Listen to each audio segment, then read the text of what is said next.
بھی نہیں لگی. آپ ہی لوگ کروڑوں روپیہ خرچ کر کے اپنی بسوں کا خود ہی انتظام کر کے یہاں تشریف لائے دعوت پر اور آ کر بیٹھے. جمعیت علماء ہند کے خدام کے دل میں اس کی بڑی قدر ہے. اللہ آپ حضرات کو اس کا بہتر بدلہ عطا فرمائے. میرے محترم بزرگوں، آج ہی کا مسئلہ یہ نہیں ہے. جمعیت علماء ہند کی ایک تاریخ ہے اور ایسی تاریخ ہے اپنے اس ملک کے لیے جو کسی دوسری ہندو مسلم پارٹی کے پاس نہیں ہے. علماء نے اس ملک کی آزادی کے لیے اگر آپ ان کی تاریخ کو پڑھیں گے تو آپ کو اندازہ ہوگا کہ ان کی اس ملک کی آزادی کے لیے قربانیاں 150 سالہ قربانیاں ہیں. کوئی اس ملک کے اندر ہندو مسلم ایسی پارٹی نہیں ہے جس کی تاریخ ایسی قربانیوں کی تاریخ ہو. حضرت شاہ عبدالعزیز صاحب محدث دہلوی نے 1803 میں آواز بلند کی تھی کہ ہمارا ملک غلام ہو گیا. اس غلام ملک کو آزاد کرانا اس ملک میں بسنے والے ہر مسلمان اور ہر شخص کا فرض ہے. کوئی مائی کا لال نہیں تھا جو انگریز کی طاقت کے سامنے آزادی ملک کا نعرہ بلند کر سکتا. ایک مسلمان عالم دین نے اسی دلی کے اندر اس نعرے کو بلند کیا. اس کی جائیداد قلف کر لی گئی، اس کے مدرسے کو دفن کر دیا گیا، اس کو دلی بدر کر دیا گیا. لیکن یہ مسلمان ایسے نہیں تھے جو کسی ملک کے پیسے یا اس کی سطوت اور اس کی طاقت کے سامنے سر جھکا دیتے. جو انہوں نے اپنا موقف اختیار کیا تھا پتھر کی چٹان کی طرح، اسی طرح اس موقف کے اوپر کھڑے رہے. سب سے پہلا جہاد سن 1932 کے اندر ہوا. ہندوستانی لوگ تو جانتے بھی نہیں، اور اس کے اندر لوگ مر گئے، ختم ہو گئے. شاہ عبدالعزیز صاحب کے رشتے کے ان کے قریب ان کے اولاد میں شاہ اسماعیل شہید اور رائے بریلی کے شاہ احمد شہید دونوں کے دونوں ختم ہو گئے، شہید ہو گئے بالا کوٹ کے میدان میں. لیکن پیچھے نہیں ہٹے. وہ لوگ جو بچ کر آئے تھے سن 1857 میں پھر جہاد کر دیا، اور اس کے اندر صرف اسی دلی کے اندر 33,000 مسلمان شہید کیے گئے، اور لال قلعے سے لے کر جامع مسجد تک درختوں کے اوپر ان کی لاشوں کو لٹکا دیا گیا. یہ مسلمان کی تاریخ ہے، علماء کی تاریخ ہے. بتائیں کون ہے جس کی زندگی کے اندر یہ تاریخ مل سکتی ہے؟ میں کہتا ہوں، لاکھوں آدمی کے سامنے کہتا ہوں، کوئی مائی کا لال ہے جس نے اس ملک کی اس طرح خدمت کی ہو جس طرح مسلمان علماء نے خدمت کی ہے؟ میرے بھائی، جمعیت علماء انہی مجاہدین کی بنائی ہوئی جماعت ہے. ہم تو ان کے جوتے سیدھے کرنے والے ہیں. ہمارا کیا کام ہے؟ ایک ہی کام ہے کہ انہوں نے جو جمعیت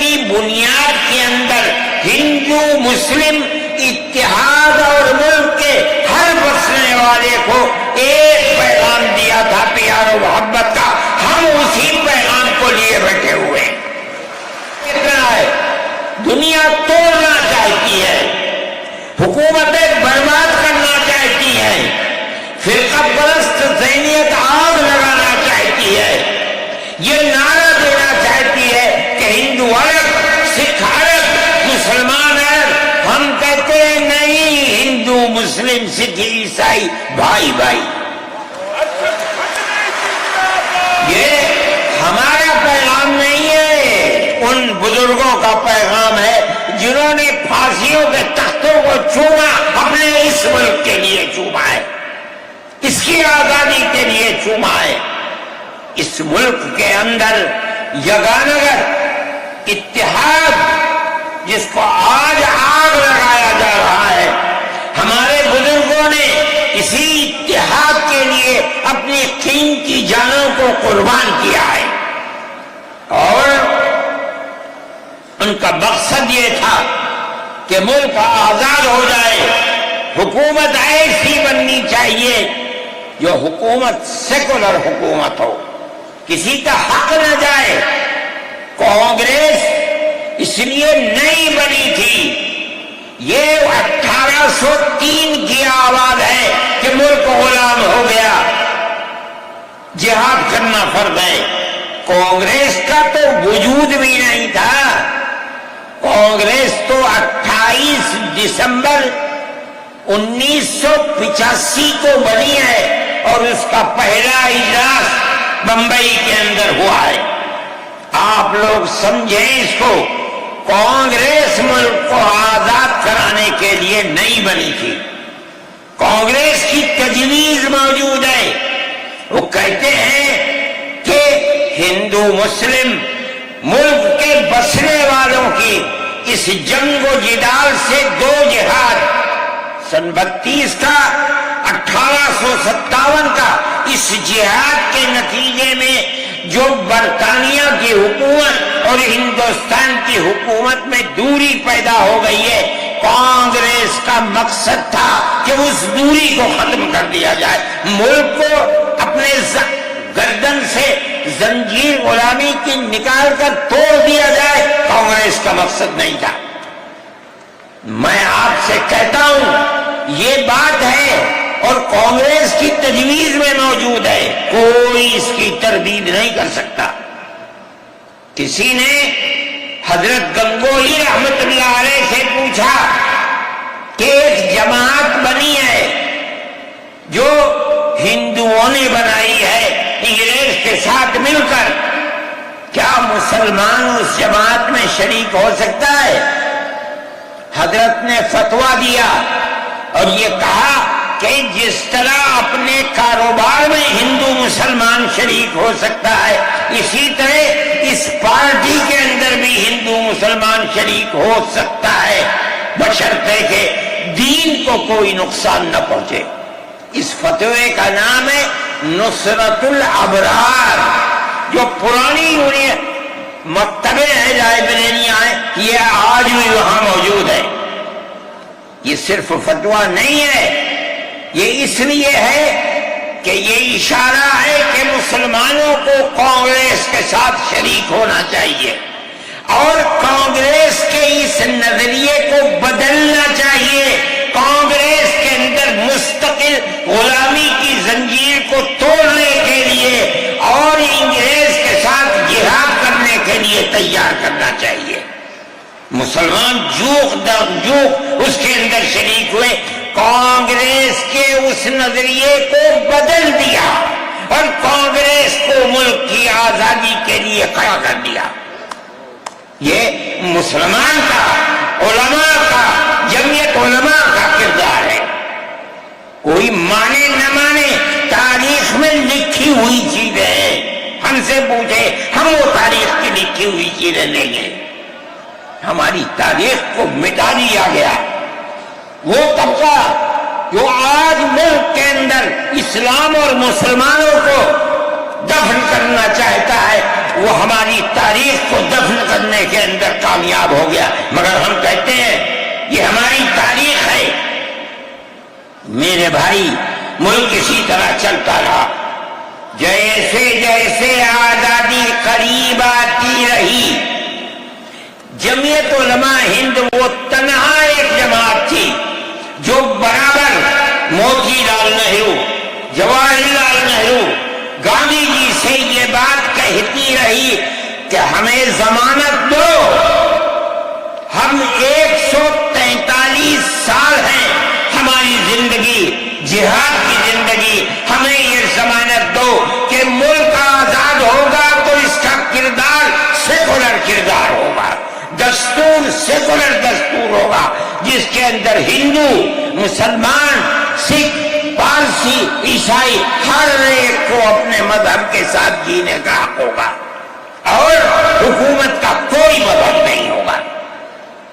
ہمارے پاس تجویزیں موجود ہیں، برابر ہمیں مفتی کفایت اللہ صاحب جو جمعیت علماء کے اس وقت صدر تھے، نام لے کر ان کے پاس موتی لال نہرو، گاندھی جی، یہ لوگ اپنی ورکنگ کمیٹیوں کی تجاویز بھیجتے ہیں، مفتی صاحب کرم فرما، مفتی صاحب یہ ہے کہ ہمارا ملک جب آزاد ہوگا ہم گارنٹی دیتے ہیں کہ ملک سیکولر ملک ہوگا۔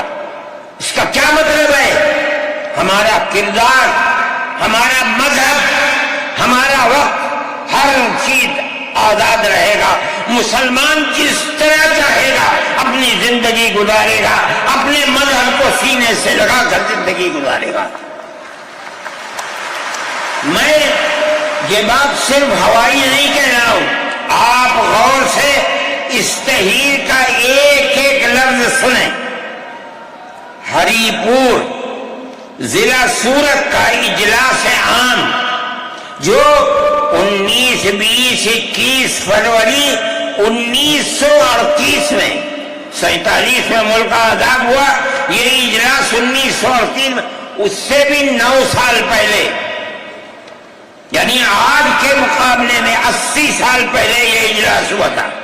اس کے اندر تجویز دیکھیے آپ، ورکنگ کمیٹی نے 1937 میں اپنی کلکتے کی میٹنگ میں اقلیتوں کے حقوق پر 2 تجویز پاس کی تھی، اسے یہ کانگریس منظور کرتی ہے، اس وقت کی بات ہے،